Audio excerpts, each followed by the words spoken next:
This is Boxing Tickets NI in association with SB Sports in Chaco. I'm delighted to be joined with the main man, Niall Kennedy.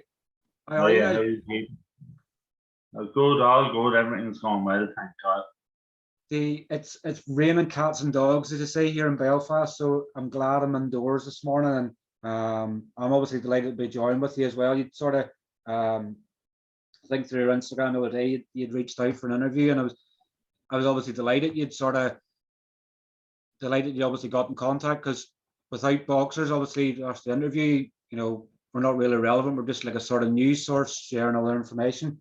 But I must say, the more and more, I always like to get to know people through doing interviews, and the more and more I've got to look into your backstory, I find it incredible.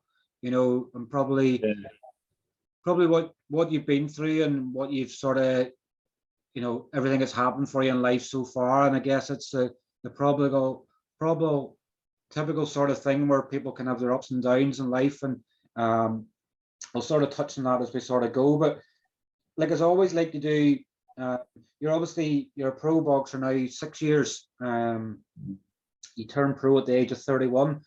What age did you start out at boxing? I believe it was Gorey Boxing Club in Wexford you started out in. Yeah, Gorey Boxing Club. Sorry, there. Walker just answered me on the phone. I got into it on 2000. What was in? I'm 37 to 1984. I joined Gorey Boxing Club around 1991, and I'm very lucky. It's a real family orientated club. My big brother had done it. All of my housing estate were down in the club as well at the time, so it was a natural progression. The club has been amazing to me, even still. Through COVID, through everything, I have my own key to the club, so I go down and train on my own. And, they're just they will be the main reason behind any success I've ever had in boxing, regardless of whether it's amateur or pro. Like, it's just been unbelievable to me.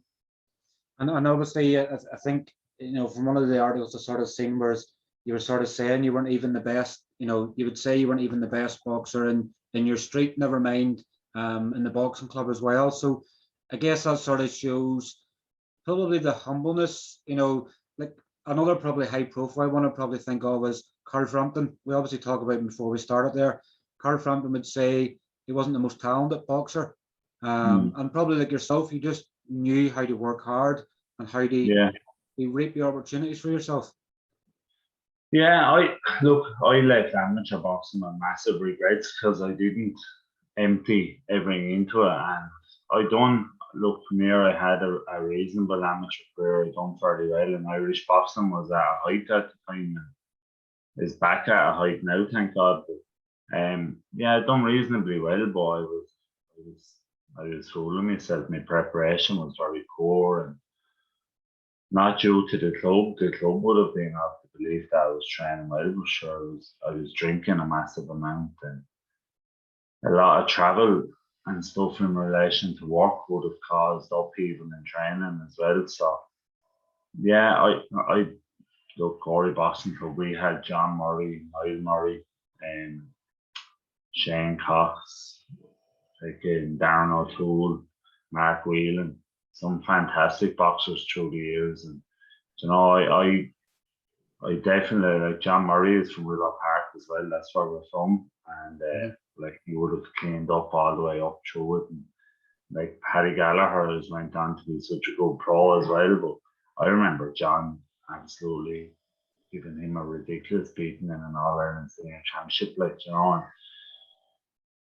these lads were like, John is a good bit younger than me, but gifted, and Shane Cox would have. I remember Shane Cox beating Jamie Conlon in an All-Ireland semi-final, senior semi-final, and stuff like that. So there's no point in me turning around and telling lies to people. The people. The most likely thing is the people that watch interviews that I'm involved with are from Willow Park, from Gorey, so there's no point in me being a liar to them. Yeah, exactly. And like you sort of brought up a good, well, probably like from football / soccer, whatever people call it nowadays, even in boxing stuff as well. I guess the big thing, particularly in teenage years, is is keeping people focused on a sport. You know, it's all right, well and good to be 13 or 14 or 15 maybe, and then girls and drink come involved. But you can go down a very slippery slope very quickly. You know, probably it was easier, Niall, for the likes of me and yourself to go down a slippery slope because social media wasn't much of a thing. You know, there wasn't things to keep your mind active. You know, it was, if you weren't out kissing girls, you were standing in alleyways drinking, and that was the cool thing to sort of do, or it was to play, you know, knock someone's door and run away, or throw stones at cars. That was your ways of entertainment, you know, because we didn't really have the PlayStations and the Xboxes the way they were now, and probably even the internet really in a way as well. How did you sort of find getting away from, you know, how did you find getting away from drinking, things like that? How did that you get away from? I wouldn't say as a teenager I would have had, and I'd be honest enough about it, I would have had not a drink problem, but I would have been very fond of it. It would have been the go-to. I went to it the whole time. I suppose it probably would have been a teenage alcoholic, but unlike kids nowadays, they're not kids, even teenagers, young adults. I started working at 12. Like, not that my family were poor, but money wasn't as, in the early 90s, money wasn't as lahula, I suppose, for families to have. And I started working at 12 years of age, and I got a job in a nightclub. And that brought you into, I was about the same height at 12 as well, so I was about 6'3" or 4" at 12 years of age. So I looked older, and I probably would have started drinking 13, 14 years of age, and that just led on. And then I used that as a coping mechanism, which is a dangerous thing to do. And like, it's fairly well known that I'm bipolar, but I would have,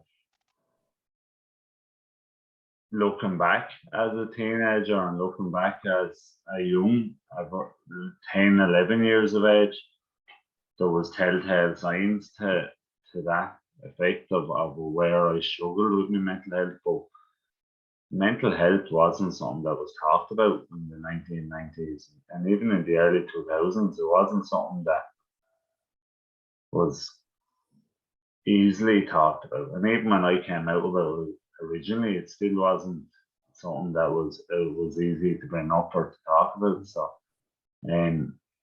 looking back on it, the bipolar probably has always been there. It was something that obviously I hadn't a name for, I hadn't known, and I'll never forget the day I got the diagnosis. And I've been struggling, and I've said a lot of times Brian Doherty, my doctor, saved my life, and there's no other way of putting it. Dan, he did save my life. And I remember going down and talking to a psychotherapist, I think it was, and he was saying to me, he was asking me to rate things out of 10 and stuff. Like, I've always been, even at the height of my mental health, I was always achieving, like, you know, I was always doing reasonably well. Like, my best friend killed himself in 2003, and that was something I carried a lot of guilt and a lot of hurt out of, and never really struggled, never spoke to anyone. And then, but even off the back of that, I got into the Guards in 2005. I went back boxing with the Guards. They got me back into it. Then I went back to Gorey Boxing Club in 2006. I won an intermediate title straight away. So now I was boxing. I was having senior international fights for Ireland, but I was at the height of my depression in 2006 and 2007, and then 2007 I won a world in police and fire games. And I bought my house. And, you know, like, to the outside world, I was driving an Audi. I was, after buying a house, I was a single man. You know, I was doing well. I'd won an intermediate title. I'd won a world police and fire games title. And everyone's looking out saying, Jesus, he's doing amazing. I was absolutely I was dying inside, like, you know, it was just an awful time for me. And I remember going down to talk to this psychotherapist. I remember going down to, I'd made a mistake, and I know we talked off air about a doctor that you went to, and you couldn't say the same. I went to a doctor first. You see, my family doctor is a family friend, and my mother would have minded his kids growing up. So his two children, like, they're a lot younger than me, but I would class them as little brothers and sisters. Do you know what I mean? That I've seen them since they were 2 weeks old grow up. So I found it very hard to go to him about it because I didn't want him afraid of me around these kids or anything like that. You try, when your head's in a muddle, you can't justify things. So I went to, similar to yourself, I went to another doctor in the town, and it was horrendous. Like, I remember a girlfriend I had at the time asked me would I go. I went for her. To be fair, she was very good to me, and I remember coming out of it, and it probably ruined me and her as well because I resented her for it. But he was awful. He turned around and he said to me that I wasn't suffering with depression at all. I was an alcoholic. You know, he just, instead of helping me, he drove me into a hole, and I'll never forget it. And it was awful. So that was about 2004. That was when just after my friend had died. And yeah, he knocked me back for a long time. So when I eventually, my sister Sabrina helped massively. She got me to go to the doctor, and when I arrived down to Brian, my family doctor, he just said to me, Niall, he said, I wanted you to come in about this for years, he said, but I couldn't be the one to put it into your head. You had to come to it yourself. So at the point, listen, the day that I went into him, I was probably a day or two away from taking my own life. And I had a plan in place. I had a tree picked. I had a clothesline under the sink in my house. You know, there was the plan was there, the plan was in place, and it was just, I'm so lucky that my sister spotted it, and then Brian, I went into him and he asked me about it, and it just started to be a relief straight away. And I said to him, it was so bad. He wanted this. He contemplated sending me to St. John of God's to get me hospitalized straight away. And I just said to him, I said, no, there's no need for that. I said, I promised my sister and my nephews. I had no child at the time. I had two nephews, my sister's two nephews who I'd idolized growing up. They're great kids. I still idolize all my nieces and nephews. But I swore on their lives. So Sabrina said, I think he'll be all right. So I stayed. He got me an appointment with a man in Waterford then. I know it's a long-winded story, sorry, but yeah, no, like the good thing is, you know, I guess because I've asked you, obviously, was it okay to speak about this beforehand, because I'm not out for clickbait or things like that, but you're a massive mental health advocate. But if you can't speak and obviously tell people your story, then somebody else could be going through something similar, and if someone's going to be watching this interview and it's out live, if they're feeling similar and they know that be going and speaking with someone, that's going to help. So as your story can be as long as your story needs to be, if it gets a message across to people that's listening. Please God, yeah. But yeah, so he got me down to this either psychologist or psychotherapist, and your mum was going through things, and underage and growing up, I was handy at soccer, I was handy at hurling and football, and I was handy at boxing. He asked, I'll never forget him asking me a question. He said, how would you feel when you win a match? And I said rated out of 10. I said, I feel 11, 12. I said, I feel amazing. Like I said, and he said, how would you feel when you lose a match? I struggled massively. Like, I would be I would be in a hole after losing anything. Like I couldn't take winning or losing. Mhm. And he said, like, but in sport there has to be a winner and there has to be a loser. He said, and how would you feel when things go wrong? He said, like the breakup of a relationship. Or how do you feel when you? And I said, look, when I be in a relationship, I'd feel amazing again, like at 8, 9. But the breakup of a relationship, I'd be in the minus numbers. I said, I just have no. There doesn't seem to be a filter, and he'd asked me. He had a list of questions, and he asked me a lot of them. He was asking me about when I was a young teen and how would I have coped, and I said I couldn't. Like, I was very lucky. I'd made Gorey senior hurling and football teams at 16 years of age, and I couldn't understand how our club's inter-county players weren't willing to die to win. I would have put my head in front of a ball to win. Like there was not a more important than winning. But that's all those telltale signs showed where I was. Like, and as a young teenager playing hurling football, I was a tramp. Like if I wasn't winning, I'd lose the head. I was breaking people up on the hurling football pitch.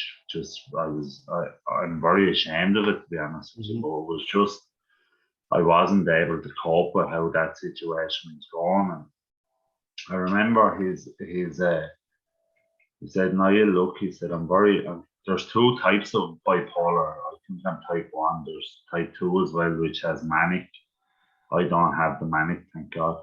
But he explained it to me and he said, Niall, basically, he said, things are very black or white to you. He said, they're either amazing or they're brutal. And he said, life isn't like that. He said, especially in what you do, you play a lot of sport. He said, there has to be a winner and there has to be a loser. He said, so, like in black and white, there's 50 million shades of grey in between black and white, and you can't see any grey. I couldn't. It just made so much sense. And he said, listen, he said, we'll put you on medication. And the medication is very small, it's not a lot, it won't affect your moods, it won't affect anything. He said, but all it will do is it will give you that mechanism to filter. It will let you be able to filter soils the right time.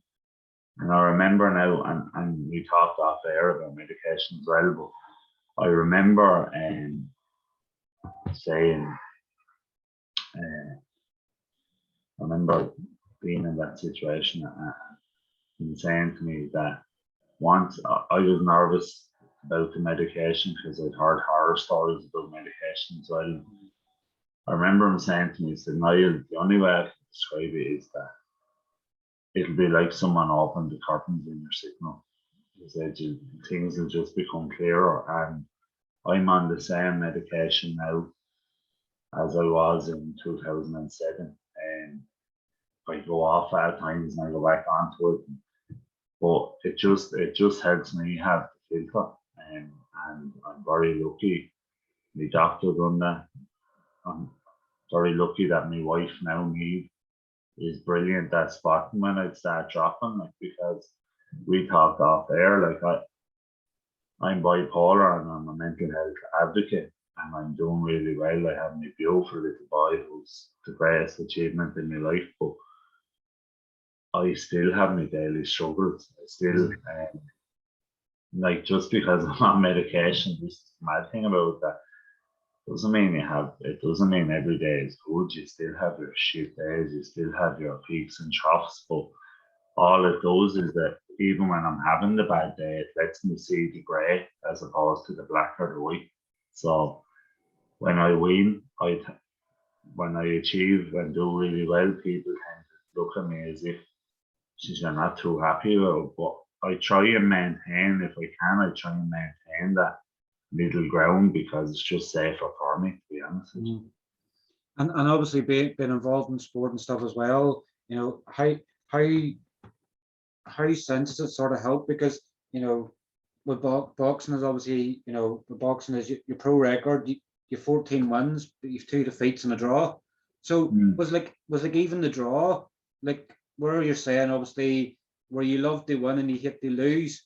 What was the draw like for you? Was it sort of going, I was robbed, or? No, well, look, there's no such thing as robbing. You either perform or you don't, and I didn't perform in the draw, but I do believe I won the fight. And it was a very bad performance. Your man Joel Cardle he was all wrong for me compared to Allen Babic. He was small, and that doesn't suit a big man a lot of the times. And he, but still, look, that was an 8-round fight. I thought I won comfortably 5 rounds and didn't get the result. But these things happen like that. These things are sent to test you, not destroy you. And I was unlucky that I sort of came into a bad run of form in boxing at the time as well. But a bad run of form in boxing, I still had this beautiful little man at home that was more important than anything. So, and he was 12 weeks premature, so we were very nervous about that. So he was 55 days in hospital. Like, so once he started achieving and doing well and coming out of it and everything was good, it's hard to put things in perspective. But the draw was hard to deal with. The loss to Devin Vargas was.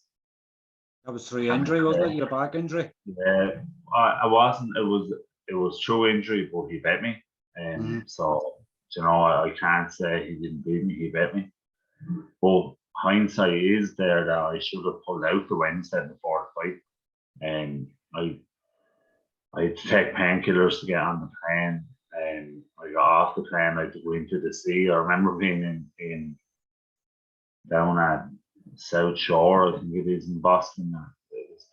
I can't remember. It was beside L Street, I think, down at the L Street gym. And when was that? That was August, September time. But I was out in the middle of the sea, freezing, and some lad turned around to Pascal and he says, what's your manner? And Pascal said, oh, he's just out in the water to take the information. He's a bit of a sore back. And the man turned around and says, that's full of sharks this time of year. So yeah, I got out of there quick enough. So, but like hindsight is a great thing. You know, my test was that I remember going up to Pascal on the Monday and saying, if I can do pads, we done an intense pad session. If I can do pads, we won't be training. I flew out Tuesday, so I wasn't training Tuesday. We will do a light shakeout Wednesday, a light shakeout Thursday, weigh in Friday, do not. You do very little on fight week. And I thought a bit of a rest would help. Stupid, I should have pulled out the week before the fight. And I got into the ring. I bent over to touch my toes. I do a thing for my best friend that died. I bend over and touch my toes and I come up with my hands in the cross. Yeah. I didn't that day because I bent over my back weight, bang, straight away. So I had 4 bulging discs, 1 herniated disc, and the herniated disc was rubbing off the root nerve. Nah, fucking nightmare. So is it more a pride thing though sometimes? Like, you know, and a lot of times in boxing, people pull out for, I think, was it David Hay pulled out about David Hay with a fight with Klitschko, said he lost because of a sore toe. I'm not sure the exact story of it, but for you, with a background like that, you had the pride more the fact that you didn't want to pull out. You know, it was like what will be sort of thing, and it was you don't want to pull out, lose somebody else's opportunity of fighting, but then probably in hindsight you want, you know what, probably shouldn't have fought. Sorry, hindsight is a great thing, but David Hay is different than other people are different. You talk to a lot of boxers of my level as well, and what people don't understand is that I was travelling from Gorey to Dublin 3-4 times a week through toll bridges. It was costing me about €150 a week to train. I put in an 8, 9, 10 week camp, and I was down 4 or 5 grand, and it's out of my own pocket. So the pulling out of a fight is the last thing you think of, because the only chance you have of getting paid and reimbursing some of the stuff that you're losing. So So that was always the last thing in your mind. You keep hoping upon hoping that you can get yourself through the fight and you can get into the fight, and once you warm up it'll go away. But look, hindsight, I should have pulled out. I should have definitely pulled out. That fight definitely pulled out. The Vargas fight I lost, he bet me. Now saying that, the referee could have stopped it and nearly had him gone in the third round, but just it was a nightmare. I went 7 rounds and my back had snapped and went completely before the fight started. At its worst, that was at the pinnacle of the pain. So, and I tried to box, and I literally tried to lean on him because the only relief I was getting was when I was leaning on him. So that's mad. But look, we live and we learn, and I haven't had that. I'm still here. So. And I guess the good thing sometimes is if you don't go through it, you don't know.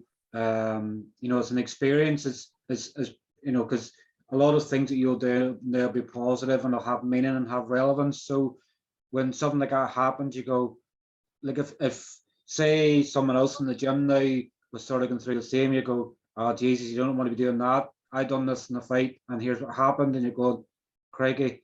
So you've learned a lesson from sort of an experience. I learned a massive lesson, and Pascal was very disappointed with me after the fight. Obviously, we'd lost the fight that we had hoped. Now, Devin Vargas is a very good fighter. He captained the USA Olympic team in 1996 in the home Olympics. You know what I mean? So he's not a clown, but he was someone I should have stopped. I felt I would stop him, and Pascal was, I can't say disappointed in his performance because he can understand it, but he was disappointed. I have to be honest to him, and I wasn't fully honest. I kept saying it'd be okay.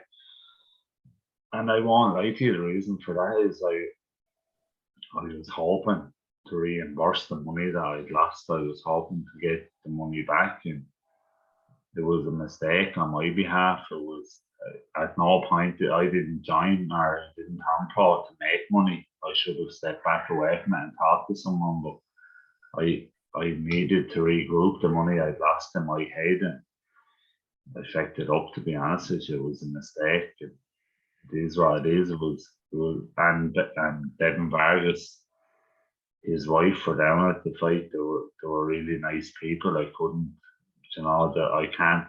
He beats what's in front of him as well. Do you know what I mean? So my injury is secondary to him beating me. He still bet me on the night, so fair play. And sort of going back, I know we sort of spoke a wee bit there about your pro career and stuff as well, but turning pro at 31 probably as a heavyweight probably has seen nearly as like somebody at 21, 22, because you sort of, it's like football and things like that. You're not the same as you come into your prime to a certain time. What was it? What was it that got you turning pro at 31? Like obviously I know that that a lot in life that you obviously that you owe a lot to Niamh and Ken Casey from Dropkick Murphys, and obviously Pascal and obviously your family doctor as well. Like, was it sort of turning pro at 31? Was that the sort of, did it overcome a lot with obviously your own mental health and you were repairing? Was sort of turning pro in boxing sort of same as a respite and I'm on the road to recovery sort of thing at that stage? Yeah, and I had from about 2012 I popped on, and Niamh is a massive part of that reason as well. But I started applying myself well, and I was doing really well in amateur boxing.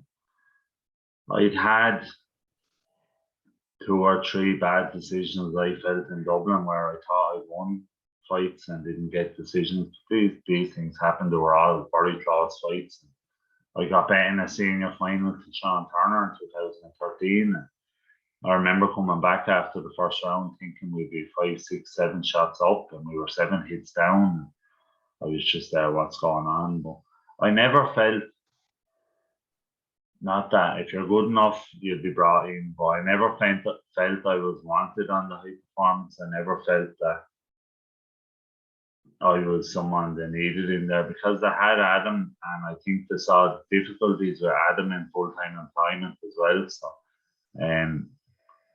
and I'd say that like Concheen, they put so much effort into him and developed him since the juvenile. They could see more potential in him as opposed to a 30-year-old man like coming in fresh, I suppose. But, yeah, so I'd had really bad last year, not a really bad, a good last year. Myself and Dean Gardner had 3 unbelievable fights. And then I broke my hand span in the high performance. I broke it off the top of Joe Ward's head in a spar. And I remember going in to a man everyone, and especially in Wexford, really admire Billy Walsh and saying, geez, Billy, I think I broke my hand. How will I be looked after for work? And he just turned around and said to me, Niall, he said, you're up here of your own free will, you're not a member of the performance team. So I just thought to myself, you know what? Fuck this now. And my grandfather died the same day, I think. And I would have been very close to my grandfather. Would have been one of my best friends. He was for a character, really good crack, and would have had pints in the mind of him when my nanny died. Just a great man. I loved the man to bits. And I remember the day before saying to Billy, I can't make the morning session. My grandfather is dying in hospital. And he wasn't disrespectful. He just said, Niall, he said, I'm sorry to hear that, but he said, your pick to go to was one of them multinations after the seniors. He said, your pick to go, so you may turn up to training at some point. So, and I think that's the day I broke my hand. And that's the day I went into him and I got the bad answer. Well, not the answer that I wanted, I suppose, but something.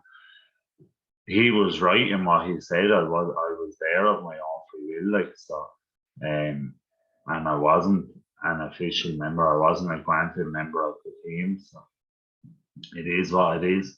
I remember myself and Niamh then went to Prague and or Krakow. I can't remember. It was one of those places in here, and she was saying you're in awful form, and I was there. Oh, my granddad, and I said, she goes, it's not. She said, it's over boxing, you're pissed off. And I said, what? And she said, what are you going to do? And I said, look, I built up a relationship with Pascal, but let's not be a fucking idiot. I said, I'd send him a message to see if he's interested. He replied saying, I'd love to train you, and we have a good relationship, we get on very well. So, but he said, I'm not going to blow smoke up your hole. If there's no one willing to take you on, there's no point in you making the journey. So I said, I plan. So we sent a couple of tapes that came, and not tapes, I don't know, that's a bit old fashioned, but we sent them some footage of a couple of fights. And he said, listen, we'll take him out for a few fights, see how he gets on. And went well at the start. And then I suppose my breakthrough fight was Jesse Barbosa. For the Massachusetts title. I don't know if I was expected to win that, but I won it comfortably enough. I stopped him in the eighth round, I think. And then we got offered the Alexis Santos fight. And at the time, Alexis Santos was ranked number 36 in the world, and it was a stupid fight, but he was someone that I kept my eye on when I turned pro with Ken. And he was someone that I fancied fighting, so we accepted the fight, and that was a massive upset at the time, like, you know. So I bet him, and now you're in the top 30 in the world, and you know you're working full time, you're a father full time, and everything went wrong. Hindsight is I should have took a gap of 2 years out of work and concentrated completely on boxing, but hindsight is a great thing, isn't it? Yeah, it is. But I was one of the questions I had is, how do you find a balance between obviously being obviously in the guards, obviously you're training in your box, and then obviously being a father and everything else? I guess at 37, probably, if you're not going to figure it out now, you're never going to figure it out. But I guess a lot of people sometimes don't realize that you're not just a boxer, you know, you've got so much other things in life. How do you manage to keep everything sort of going together? Very, very, very lucky, and an unbelievably understanding wife who's mad into fitness as well. And Pascal was very good to me. Now COVID has meant that I've trained at home a lot more and stuff like that. But it's down to your time management. It's down to making sure you're getting the work done when you can. And, you know, so a lot of the times I get my cardio done on my lunch break and work, and we're lucky we have a gym and work. I can do a bit of strength work there as well. So, and it's just about time management. It's for me, it's not something that I'd advise. And you're juggling completely, like, you know, it's hard. And what I didn't realize was important until probably now, 37 shows me, but rest is so important. And look, basically, you're doing 2 full-time jobs. And once COVID happened, our roster changed to doing 4 12-hour days. So it made everything that little bit harder as well. Juggling. So. It's one of them things in life sometimes that you'll always feel comfortable doing certain things. You know, you probably love going training with Pascal in the gym, but you obviously hate going to your normal job. It's the one that pays your wage week in, week out. Not that you're really going to admit to it, but nobody really enjoys the job to sort of get paid for. You know, it's. Well, I'm very lucky. I'm in a job that, especially at the moment, I'm community policing, and it's given me an unbelievable opportunity to talk to kids and to go into the schools and talk to all the kids in relation to mistakes that I made, mistakes that they can make, and trying to keep them on the straight and narrow. And like what you said about this interview, if one person watches it and gets something from it, that's the main thing. And I'm the same with the classes, that if one person gets something, it's amazing. And I always say this about the arts, saying we have an awful public perception, but we have such a great job because people think we try to prosecute and do people in, and obviously there is people that are into that or whatever. But I always have this thing that if it's someone's first time ever meeting a guard, then have a nice reaction to it and let them enjoy the meeting. And I always remember that you try and treat people like you'd like your mum and dad treated yourself, like. So we have a job to do, but it's such a privilege to be able to go out and work for 12 hours a day to make people's lives better as opposed to worse. And that's what every guard should start out as, like, you know. It's more sometimes education. You know, it's educating people as, you know, rather than getting them a fine for something that's, look, here's why it's in place. It's here for your safety. It's here for this. It's here for that. And it's even with the police up here, people have the perception of, you know, that they're only out they ruin people's fun, but they're out. Now look, come here. The unfortunate thing is, in every job, if you went into a deli counter, you're going to have one person that's good at making a sandwich and one person that's bad at making a sandwich. In every job, you get gobshites, and unfortunately, in our job, they have power, and if you give a gobshite power, it can be a dangerous thing. But as a whole, I've been lucky to be from the guard 16 years. I've met more good people than bad people. So, you know, people have a perception of guards, and I can understand. I've also seen people that just step back and you think, oh my God, like, what sort of a moron is that? But it is what it is. Like I said, there's good school teachers, there's bad school teachers, there's, you know. So. There's obviously, I'm getting into a really funny one here, but does Spike O'Sullivan make your job worse? He's not a help. No, he's not a help. He has a pilot license, I think, as well, because I don't know if the man understands that speed fans are there. You don't fly over them, you have to train for him. And Spike is, like, I leave boxing and I won't be in contact with a lot of people after. Well, I don't know, because I might get back involved. I don't know. me and Spike would have a very good friendship. We'd have we'd have these video chats at night. Some might say he's having a drink down home and I'd be having a drink here. Oh, he's not wired right. Like He's not. You know, like I always say to people, like whenever I think of Spike O'Sullivan, the first thing I think of is a mother-in-law. You know, because anybody that sort of follows him on Twitter every day, he's something about the mother-in-law Right. going. I have that mother-in-law blocked. I don't know if he runs that page, but I have it blocked because it was breaking me head. I was getting unbelievable abuse of it, so I have it blocked on Twitter. But Kevin McBride is one of my role models as well, right?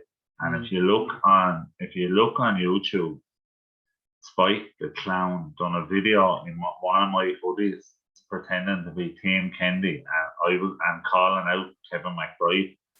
And I had to ring Kevin and said to him, Kevin, that's not me. And Kevin was there. Oh, I thought it was disrespectful. And I was like, Kevin, that's not me. I promise you that's not me. Yeah. He's a fucking nutcase. He's a nightmare. he's definitely not wired up right. But I guess, you know, like people always sometimes say there's personalities and stuff in the gym. Like, you know, you were sort of speaking about Pascal and things like that. It's not the first time I've heard the story for Pascal where he's not in the sport for himself. With obviously Thomas Gardai has come onto the pro scene. He didn't sort of try to make him to make decisions in the sport. It was all like you make the decisions, I'll sort of guide you and help and support.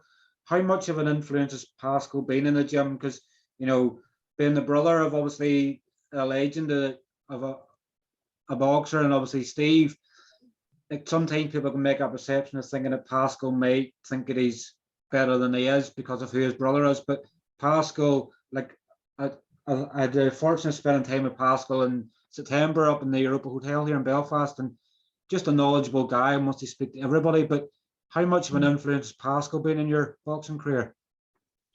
Yeah, Packie he is knowledgeable. He's been around the program all his life, really. He went to America at 16 and would have, when Steve was out there training with the Petronettis, and would have been involved with them out there. And he knows the ins and outs of it, and if he gets the bit between his teeth, like about defending you in relation to anything, he's unbelievable, and he got to his sword about it.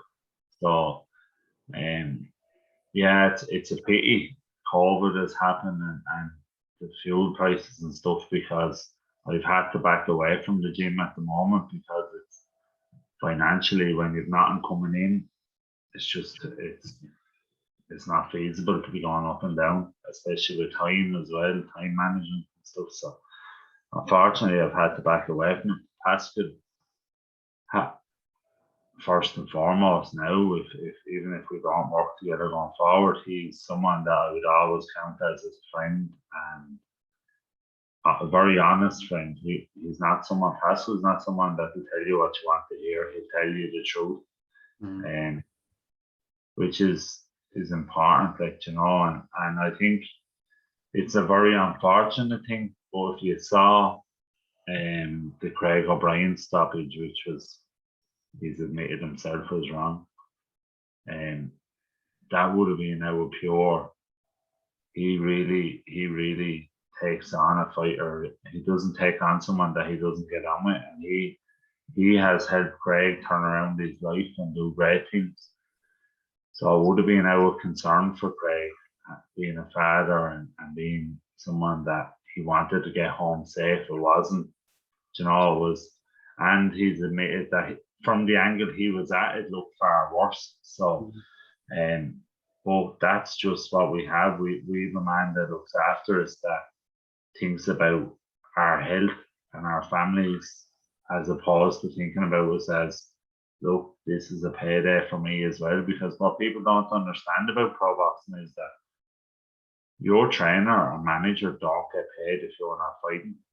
So, and Pascal is in, like, he takes nothing off us for training, like, you know what I mean? So his only return off any of us is a fight. And Craig was doing so well in that, like, he was setting himself up for a bigger fight. But you know, like, but Pascal cares that much about his fighters that he looks after them.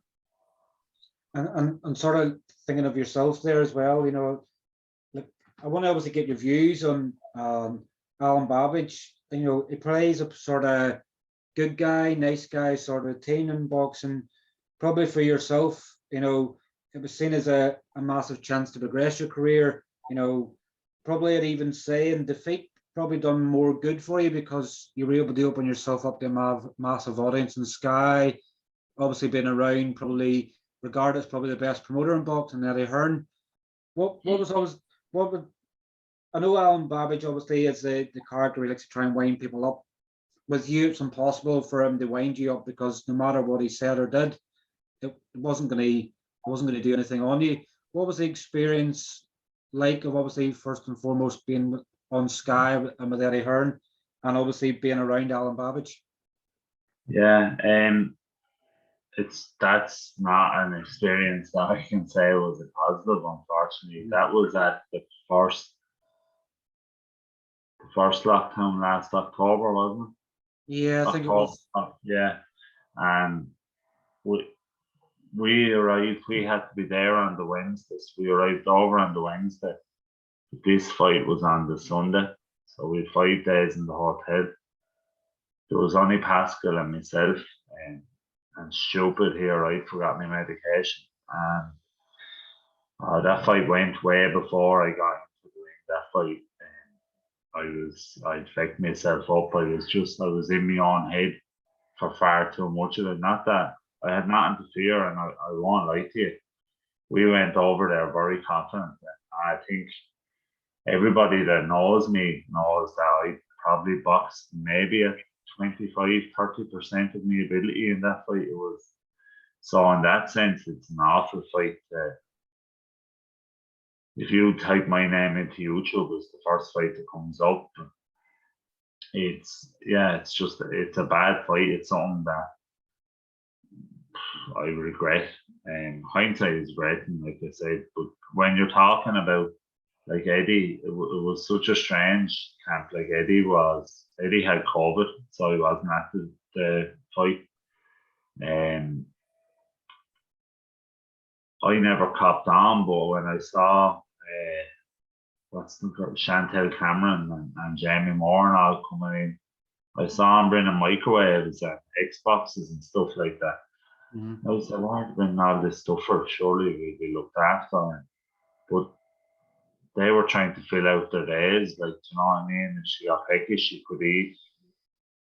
They'd make their own food. They had stuff like that. Whereas we had none of that. Like, you know, I found myself in a situation where we had an hour every day set aside to train. So we had the gym for an hour, and bar that, you were floating about a hotel. You couldn't leave the second floor. So it was an awful fucking existence, to be honest with you. And I got into a hole in my head, and that, as I tell you now straight away, that's never a good place. And I forgot my medication, and stupid mistake. But I found that it was either myself and Pascal talking, or I was in the room on my own. And I just found it hard, to be honest with you. If I had to go back at it again, I'd have paid a mate to come with me for the week, or, you know, just someone to talk about football, hurling, talk about anything, as opposed to your whole 5 days are based on this fucking fight that's coming. So yeah, I got into the ring. Nearly at times. It was fucking rotten, to be honest with you. And then I remember getting into we were in a warm-up area. It was really strange. It was cold. It was outside, sort of. And we were warming up, and the Sky cameras came in to look at us warming up. And if you ever seen that, I've actually put back on a big hoodie because I couldn't get warm. I'd say we must have done 8 rounds of pads, and I just couldn't get warm. And I remember walking to the ring and just having this sort of outer body experience. It was like I was watching myself walk to the ring. Mm-hmm. It was just rotten. So I remember getting in, and I've generally a fairly decent defense, and I got in and I was getting caught with silly shots. I was actually getting caught because I thought one of these shots is going to wake me up. I was just in a fucking daze. It was horrible. So, yeah, it's not a fight that I look back on fondly. I don't think it should have been stopped. The referee jumped in quick. But the thing with these fights is, like, he's on a KO train. So it's beneficial for Matchroom to have him being stopped. These referees are being paid by Matchroom to ref on their shows, so it's beneficial for them to stop it if they think that, I wasn't hurt at all. There was no reason for the referee to stop that fight. But look, I was getting destroyed. And Allen he's a character. He's good crack. We're still in contact. I wish him the very best of luck. And I done this question, on Instagram the other night, and someone asked me how did they think Dave Allen and Babic would go. I really like Dave Allen. It's a fight I always thought I'd get, and both of us have been talked about fighting each other a number of times, and I've massive respect for the man. He's a really good person. He's doing a lot to help people in his local area in Doncaster and stuff. And he's been very honest about his own demons and stuff like that. So it's a fight that I'd always have loved and still would love, but it's probably gone past both of us now, maybe.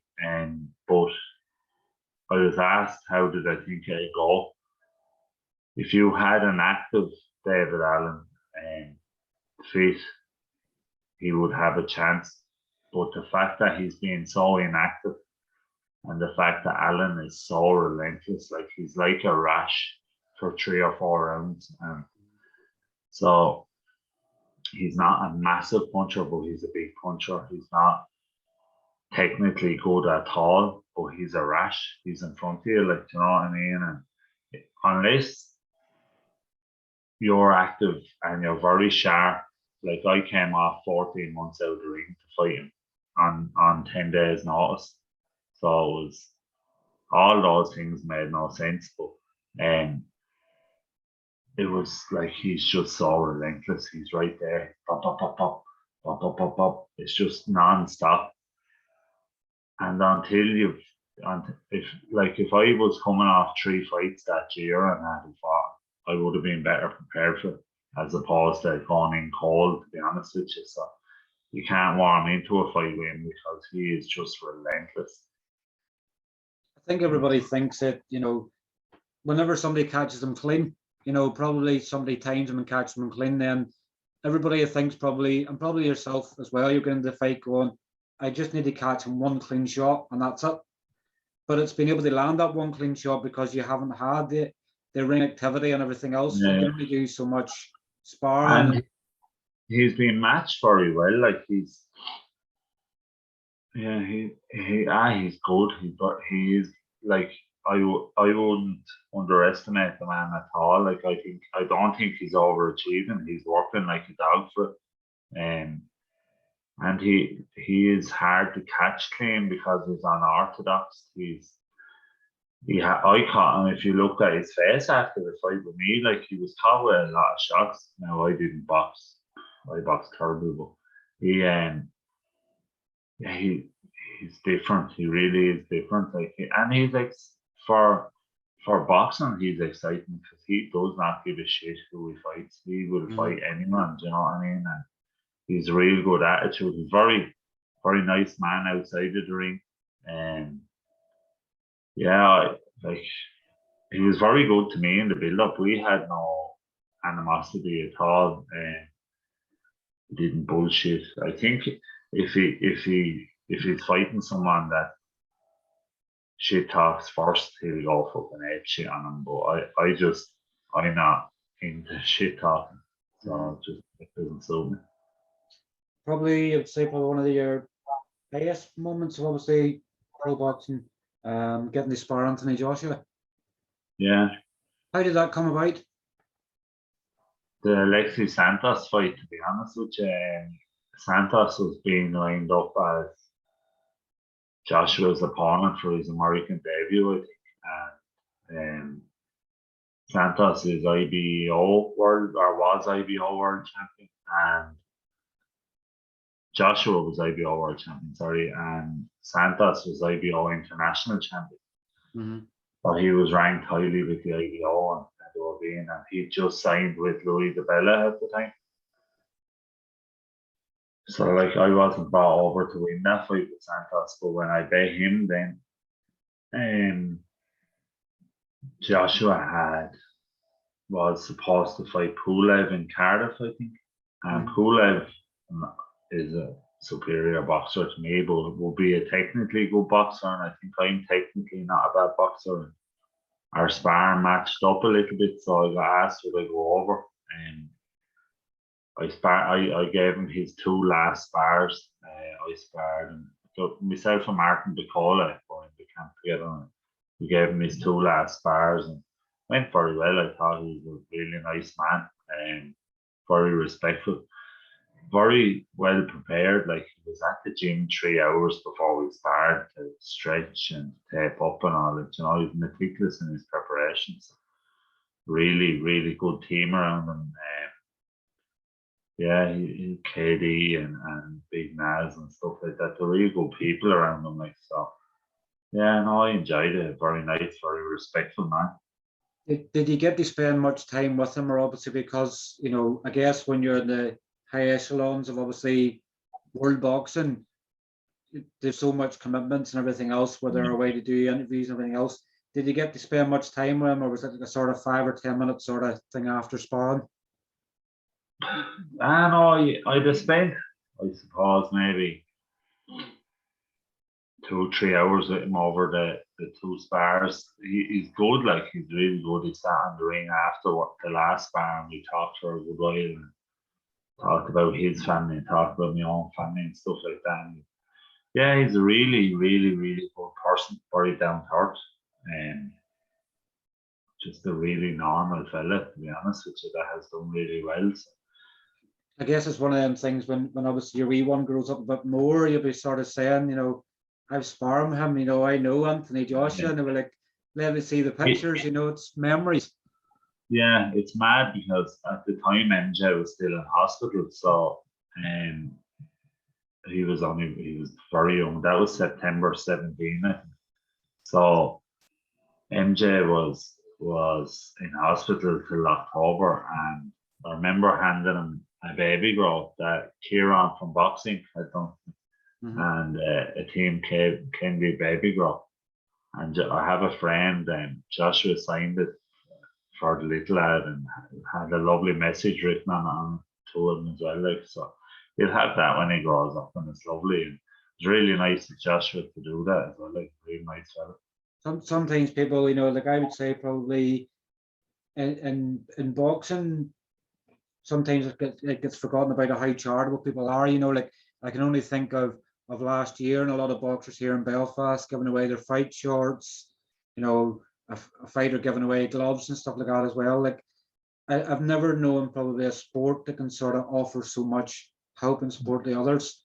I think I said to someone recently as well, boxing's one of them sports that you don't need to be around it long before you can get to meet your idols, because like if somebody really liked Niall Kennedy, all they need to go is go to a press conference or go to a public workout or even go to a show, and the likelihood is you're probably going to get your photograph, you're going to get to speak to them, you're going to get something signed. Whereas football, someone loves Cristiano Ronaldo or Lionel Messi, the chances of them ever getting a picture or getting anything signed is probably near on impossible. Yeah, I think boxing's got that togetherness that other sports can't replicate. Yeah, and look, like that, I've told you about Steve was one of my idols, and Wayne being one of my idols, and Kevin McBride being one of my idols, and fucking Mickey Ward, obviously one of my idols as well. And I've been so lucky to meet these people, and Sean Mannion and people like this, people that have grown up hearing about, reading about, and now you're sitting in a coffee shop having coffee with him. Steve Collins has, every time I've ever been in his company, he's just been so nice to me. It's all good to me. I've stayed in his house on a couple of occasions. He's just a great person. It doesn't surprise me. The Collins family as a whole are very kind and generous. So, and then down to young Steve, I know he doesn't train with Pascal anymore, but we'd still be in contact on the phone. I was just talking to him this morning there. So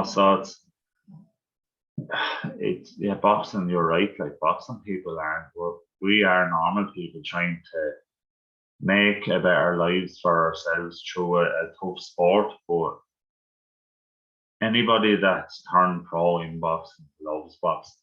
You know what I mean? They went through an amateur career, and even down to Jake Paul and Tommy Fury, they love boxing because that's why they're doing it. You know what I mean? That you don't get in the ring to get hit for no reason. Like, you know, my wife done a white collar show last year, and it was the hardest thing of all time. I never want to see it again.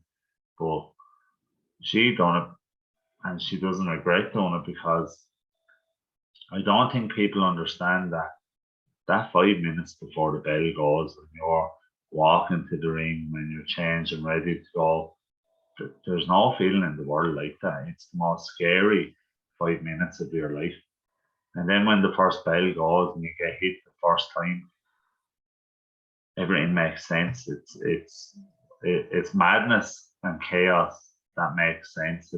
It's a strange way. Boxing is, once it's in you, it's a very addictive sport as well. It's something that no other sport can replicate, in the sense that there's no feeling like getting your hand raised. There's nothing, because you know it's down onto you and to your team, and it's a very nice feeling.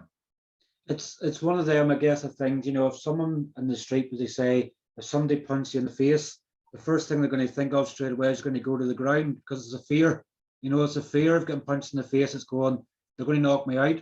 But it's not every punch that somebody's going to land on. It's going to knock you out. And you can probably get the thrill of it. Somebody punches you and you go, oh, that was a good one. Here's one back, you know.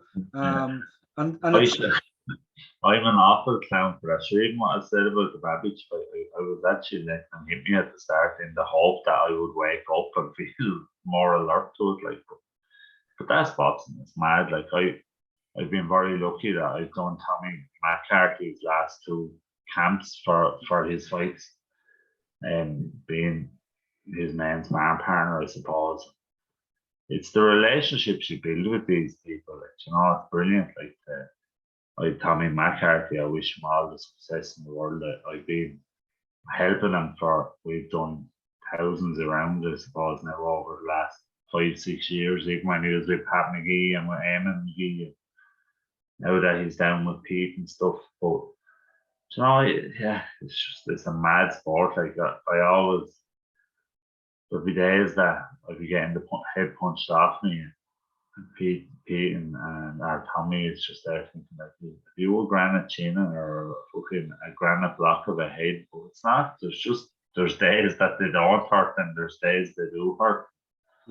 Like what you say, it's the one that you don't see is the one that generally knocks you out. Anyways. Exactly, and you see most of them. At 37, then what's next? Do you see? I guess obviously a lot depends on COVID and everything else at the moment. You know, we're still in uncertain times. But what do you see left for yourself in boxing? Is there anything that you haven't achieved in the sport yet that you'd love to achieve? Other than a world title, obviously, you know, everybody's going to dream of a world title. My thing about it is that was never something I dreamt about. That was never. I tend to keep my dreams reachable. I tend to keep them in my target zone. So my target was always getting to the top 20 in the world, and I was very close to it when I was in the top 30. And, you know, that was always my target, and I felt it was achievable.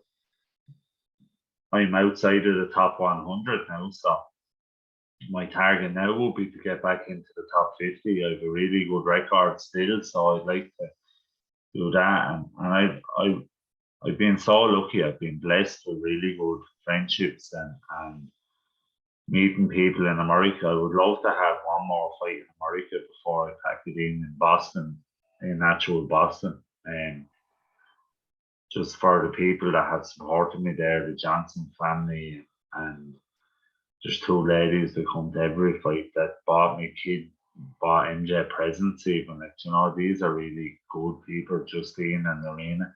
They're just really good natured people that you would love to, it's sad to say, but nearly say goodbye to them. Like, you know, if I am going to drift off into the sunset, and I've 17 fights. I'd love to get to 20, and I'd love to get into the ring next. And not that there's no such thing as a warm-up fight, but a fight that I should win and get a bit of confidence out and try and get a bit activity back in, and then look, go and take on. I got offered Dempsey and McLean there recently, and I got, you know, you're getting lots of offers, but what people don't understand is that I'm signed to a company in America. I had a visa, a sports visa that's now out of date because of COVID. So any fight you're getting 10 days notice to fight these people, like, you know, and it's scandalous. It's not even achievable. Like, so when you're so inactive, I've had 3 fights in 3 years. The next big fight I take, I would like to have a fight beforehand to get me confidence up, to get me timing back. You can do whatever you want in sparring, but you have to be fighting. Mm-hmm. So, I feel I'd like to get to 20 fights, and I'd like to get another win at least, and then show me to the lines again. Do you know what I mean? Affect me into that. And I've no fear of anyone. I'd fight anyone in the clown like that. And so I think that Dave Allen fight, if it was offered, it'd be brilliant. And not out of the fact that I think I beat him. I think it'd be a great fight. I think I really like the man is a good fella. I like sharing my time with good people, and you know, I think the build up would be funny. He's a hilarious man, and you know, I think I get Spike heavily involved in the build up for that because they're very similar characters. So, yeah. No, there's just like I think there's still lots out there for me. There was talk of that Bridgerweight as well. So I walk around at 16 stone, making Bridgerweight it'd be very easy. So that would be a naturally suitable weight for me. And I don't tend to go over 16 stone 3 or 4 like so. And that would be brilliant. But sure, I'm a heavyweight boxer. I've always boxed heavyweight. If I got offered Bridgerweight, brilliant. But it makes no odds to me. I would like to fight 3 more times, and at least, and I do think there's one big upset in me still. And I thought Babic would have been that upset, but for other reasons it wasn't. But I do think there is one big performance in me still that I haven't shown. Like, I don't believe I've ever shown what I don't believe I've ever shown what I show in the gym. So I'd love to just empty completely and leave without any regrets. If I boxed to the full of my ability and lose, I'd be very happy. Do you know what I mean? I'd walk away very happy. And that's the thing. Sometimes, you know, it's transgressing obviously what comes into the gym, into the fight. But I guess you plan for a fighter in a certain way, and that fighter decides they're not going to fight that way. So then sort of throws game plans and stuff up the left. The sort of last thing I wanted to sort of touch on is Thomas Gardai's obviously been announced as a new pro in Irish boxing. What sort of words of advice and sort of things have you? Probably there's things you probably passed on to him personal, but what sort of tips and stuff have you given? Because I know Thomas seems very smart and he's taking his time to work things out. He's obviously signed a management deal with Dillian White there not so long ago. But what sort of things have you passed on to him about, particularly heavyweight boxing? Because heavyweight boxing times would be probably regarded as probably, people would say sometimes heavyweight boxing they have less skill. Because there's more. Yeah, Thomas is a very skillful heavyweight, to be fair, and he's a southpaw, so he doesn't need to be worried about that. He's after changing his whole mentality, and he's a fitness fanatic now, so that was a massive thing. I don't know if as an amateur he ever fully prepared. So he probably, similar to myself, he massively underachieved as an amateur. But he has good people around him. His family, he's a great mother and father. They're brilliant to him, very supportive. And his little brother idolizes him, which is always a nice thing as well. Pascal, and now Dillian White has seen obviously a lot in him in sparring to see. So I haven't really spent a lot of time with Thomas because he tends to be away a lot. So I haven't spent a lot of time in him in the last year or two. My advice always would be that I believe he has the potential to do massive things. He's very young, he's very fresh as a pro, and he's not that old. I think he's only 24. 25. So I'd say he's about 35, but he'll probably be on my Instagram giving me grief of him saying he's old. yeah, no, he has huge potential, and he has a great team around him. So the sky's the limit for the chap. He's a southpaw as well. Everybody hates southpaws, so he has that in his advantage. But like there's Thomas, and then you've Paddy Nevin is another Irish heavyweight. I think Paddy's actually going to move down to Bridgerweight. I think Paddy's lost quite a bit of weight recently. I know O'Rourke's gym were saying I think he's lost a good bit of weight, so I think he's looking at moving down from heavy. That'd be brilliant for Paddy. Paddy is really quick hands, very nice fella, and I believe he's joining the guards now as well. So I'm delighted for him. That's that for a man from a member of the travelling community to join in the guards. I don't think he's aware of what he's doing for his people and showing that there is no boundaries in life. Paddy is a great person, great man. I'm very, very fond of him. And then you have Nick Campbell, who was based out of Ireland, I suppose, now at the minute. Nick is an absolute stonewall gentleman, really nice fella. Really good nature, good human, decent, very honest, and extremely hard working. But he's in a situation where he's probably playing catch up because he hasn't had the massive amateur pedigree. And if you look at how far and how quick he's progressing, it's unbelievable. And I think people would look at it. I think Nick may have 4 fights now, and I think even you had it up on your thing, the matchups, himself and Thomas. But I think they're at different stages at the moment in their career. As like Thomas and Johnny Fisher would be an unbelievable fight. He's a great heavyweight. I have massive time for Johnny Fisher as well. I met him when I was over sparring Joe Joyce. Really good fella. His dad is some character, Big John, if you follow him on Instagram. But good people, these are good people. The heavyweight scene domestically and I suppose in the UK is thriving. We're just very unlucky in Ireland that pro boxing is dead, for want of a better word, especially in the south of Ireland. So it's a pity, it's a shame, because if the likes of Niall O'Connor and these really good pros that aren't getting the opportunity to perform or fight. The other thing about pro boxing that people don't know is that if you're boxing on a show in Belfast or in England, that's a ticket deal. You have to sell tickets for these things. That's a lot of pressure for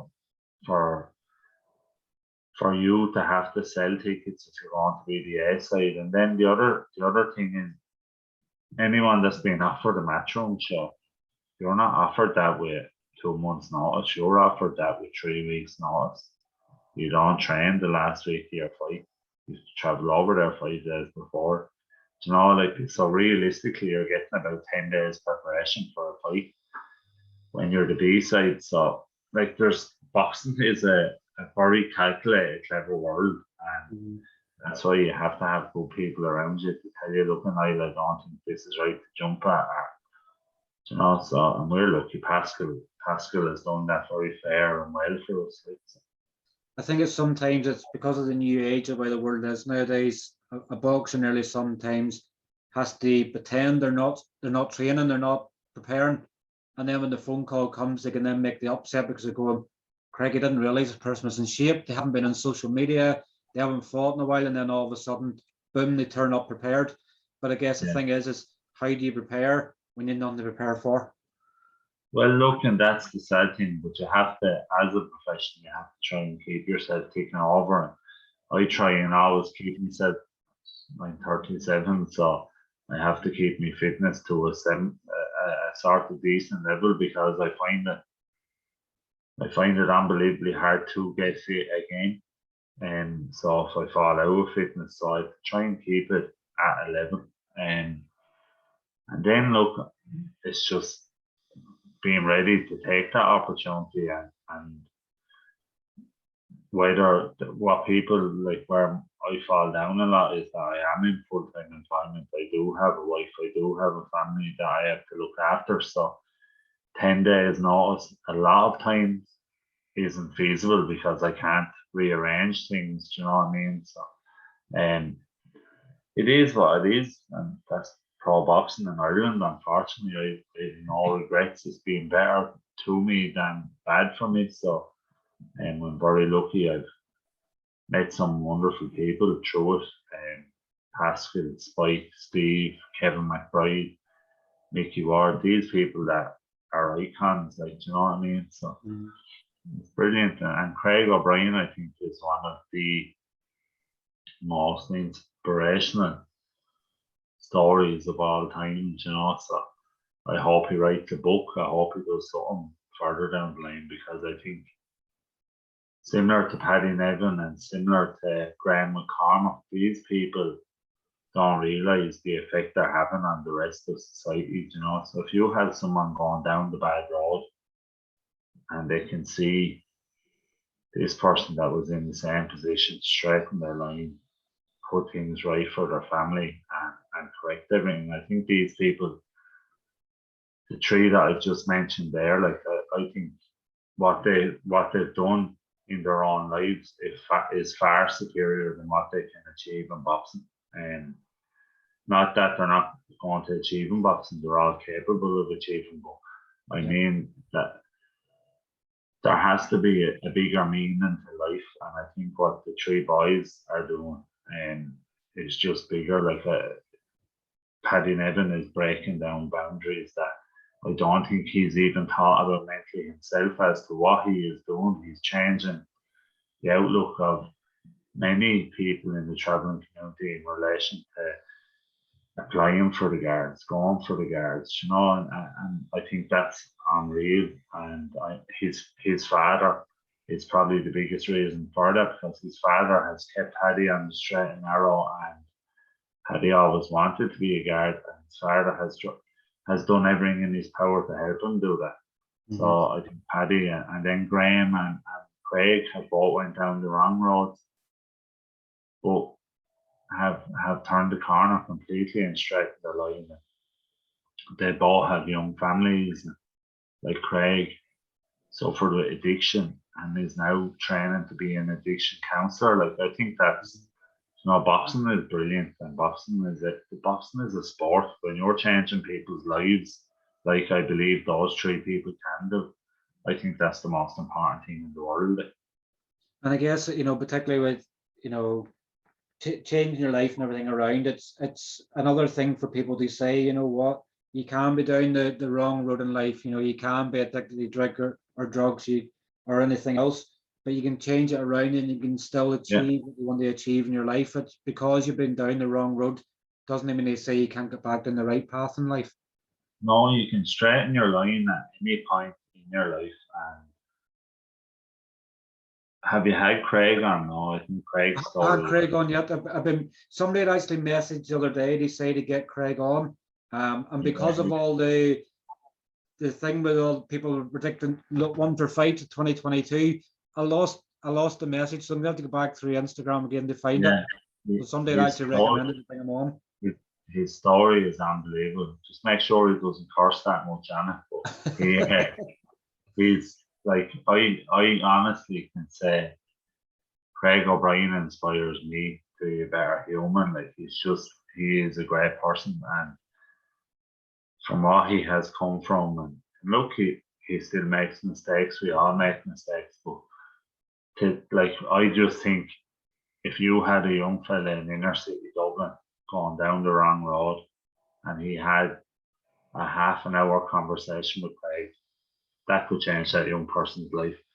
So I can't wait till he's fully qualified. I can't wait till he's up and running at doing what he does, because he will change people's lives. He's already changed his, and he's changed the outlook. Like he's changed the future for his kids because of what he has done. So imagine what he can do for people in his area and stuff like that. Definitely, it's made a bit positive things. Yeah. Want to obviously finally leave it now, but obviously, and I know obviously you'd say, you know, you've been very focused on the fact that obviously Niamh and Ken and Packie and Brian have obviously been big influences for you. Is there anybody else you'd obviously for sponsorship and things like that you'd like to thank for? Yeah, I've been massively lucky. I've had some very loyal sponsors, Joe DeVito and Fun Palace Casino, the Dinky Diner in Cortown, Boland's Carpets in Gorey, Carpet and Furniture Store. They've been brilliant to me. Wheezy Internet, Body Bro.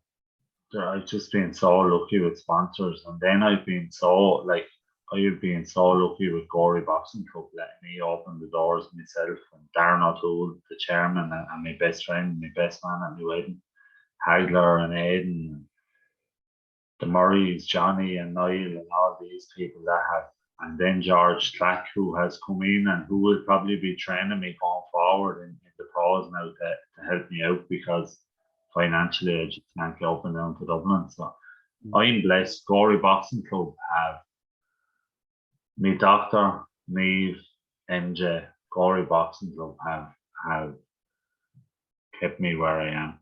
And Murphy's Boxing, I'm not sure what the situation is going forward due with COVID and with getting in and out of America. So, but I'm so grateful to Ken and Sean Sullivan and Adam Masniak. He's one of the lads that work with Murphy's Boxing. They've been very good to me. Very lucky that Mark Porter, another Irishman that's over in Boston, who looks after me when I get there, has been unbelievable. And Big Kevin will always meet me and relax me as well, like, you know. So I've that many people to thank, but the main ones will be my sponsors, Joe DeVito, Wheezy Internet, Fun Palace Casinos, Joe, Dinky Diner, Boland's Carpets, Body Bro have been. If any of you are looking for sportswear to get developed, Body Bro are unbelievable, and they have been so generous and kind to me. So I'm very lucky. Fantastic. Well, Niall, it's been an absolute pleasure, obviously getting to know you this morning. I guess for people that probably have watched interviews and stuff before, I don't do it for any other purpose. It's more for the fact that it's me getting to know more of the people, because there's more the stories that boxers have to tell and the rise in the sport. It's incredible to think of how you put yourself through much pain and stress and everything else for years. For people's entertainment, you're like a circus act, nearly in a way. So it's that entertainment that people have to appreciate and probably understand more. But it's been an absolute pleasure, obviously, having you on, having a chat.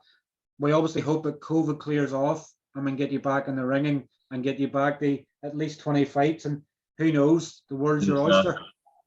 Yeah, and exactly. Looking at community, there's more important things in the world. My little man is happy and safe, and my wife is upstairs happy and safe. So things aren't too bad, and the late toy shows on tonight, so we've something to look forward to. Definitely is. Well, listen, thanks very much for your time, and we'll hopefully catch up again soon. You're a gentleman. God bless you. Take care. Thank you. Thanks. Bye-bye. Bye-bye. Cheers.